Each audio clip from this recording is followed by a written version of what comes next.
മുസ്ലിം league ഒരു വർഗീയ party തന്നെയാണ്, യാതൊരു സംശയം വേണ്ട. അവർ പാകിസ്ഥാൻ ഉണ്ടാകാൻ ആഗ്രഹിച്ചവരാണ്. അവരുടെ പ്രസ്താവന വന്നിട്ടുണ്ടല്ലോ. ഈ ഊളത്തരൊന്നും ഞാനിരിക്കുന്നവർക്ക് പറയരുത്, എനിക്ക് തർക്കമുണ്ട്, അതുകൊണ്ടാണ് പറയുന്നത്.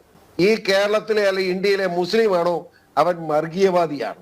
വർഗീയവാദി അല്ലാത്ത ഒരു മുസ്ലിമും ലോകത്ത് ഇന്ത്യ മഹാരാജ്യത്ത് ജീവിച്ചിരിപ്പില്ല. ഇതാ ഞാൻ ഒരു പുസ്തകം കാണിക്കാം. നമ്മുടെ മുഹമ്മദ് ഗസ്നിയുടെ ഇന്ത്യൻ ആക്രമണങ്ങളായത് ഈ പുസ്തകം, മനസ്സിലായോ? ഇതൊന്ന് വായന നമ്പിയാരെ രക്തം തിളയ്ക്കും, അറിയാമോ?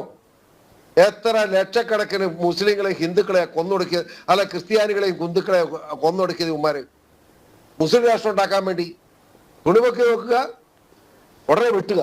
മനസ്സിലായില്ലേ? ഇത്ര വൃത്തികെട്ടവന്മാര്, രാജ്യത്തെ കൊള്ളയടിക്കുന്നവന്മാര്, എന്നിട്ട് പറയുക വലിയ വിപ്ലവം പ്രസംഗിക്കുക. മുസ്ലിം ലീഗ് ഇവിടുത്തെ ഏറ്റവും വലിയ വർഗീയവാദിയാണെന്ന് എന്റെ അഭിപ്രായം.